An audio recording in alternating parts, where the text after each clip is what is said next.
আসসালামু আলাইকুম। আশা করি আলহামদুলিল্লাহ ভালো আছেন। আলহামদুলিল্লাহ আমরাও ভালো আছি। প্রতিদিনের মতো নতুন আরেকটা ভিডিও নিয়ে আপনাদের সামনে হাজির হলাম। আজকে রোস্ট রান্না করতেছি। আজকে কয়েকদিন যাবতই মুরগি গরু এটাই খাচ্ছি, কিছু করার নাই।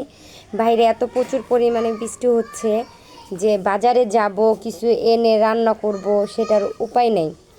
তার জন্যই যেমন তা এখানে রোস্ট রান্না করতেছি আজকে। এমনি ঝালঝুল করে রান্না করব না, হালকা রোস্টের মশলা দিয়ে অল্প মশলা দিয়ে রান্না করতেছি।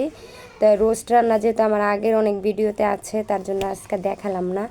তাই রোস্ট রান্না করতেছি, অবশ্যই পোলাও রান্না করতে হবে। তার জন্য কিন্তু আমরা পোলাও রান্না করে ফেলেছি, আমি বলে ফেলছি তার জন্য। তাই পোলাও রান্না হয়ে গেছে। তাই এখানে একটু ঘি দিয়ে দিলাম, রোস্টের ভিতরে একটু ঘি দেওয়া হয়েছে। তাই এই যে দেখেন একটু নেড়েও দিয়েছি ঘিটা দেওয়ার পর, তাহলে পুরাটা পোলাওতে লাগবে। তারপরে পোলাও রান্না শেষ। এখন বড় হাঁড়িতে করে কি রান্না করি চলেন। বড় হাঁড়িতে করে গরু মাংস রান্না করব। এটা রান্না করে রেখে দিব। আর আমি ভয়েস দিতেছি, এর ভিতরে আমার ছোট ছেলে করতেছে, আওয়াজ করতেছে, মানে আমার কথার সাথে সাথে ও কথা বলতেছে। সবাই কিন্তু মাশাল্লাহ বলতে ভুলে যাবেন না, সবাই মাশাল্লাহ বলবেন। আর এই যে মশলা এখানে দিয়ে দিচ্ছি, এখানে দিচ্ছি আদা রসুন বাটা, হলুদের গুঁড়া, মরিচের গুঁড়া আর লবণ। পেঁয়াজ তো আমি আগেই দিয়েছি, আপনারা দেখেছেন।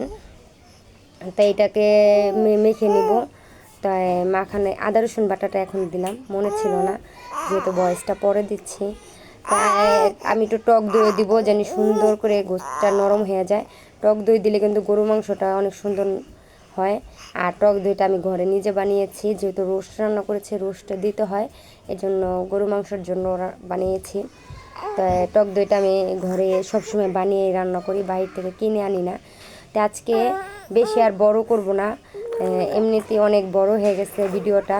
যদি ভালো লেগে থাকে অবশ্যই লাইক কমেন্ট শেয়ার করতে ভুলে যাবেন না। সবাই ভালো থাকবেন, সুস্থ থাকবেন, আমাদের জন্য দোয়া করবেন যেন আমরা ভালো থাকি, সুস্থ থাকি, আর নতুন নতুন আপনাদের ভিডিও দিতে পারি।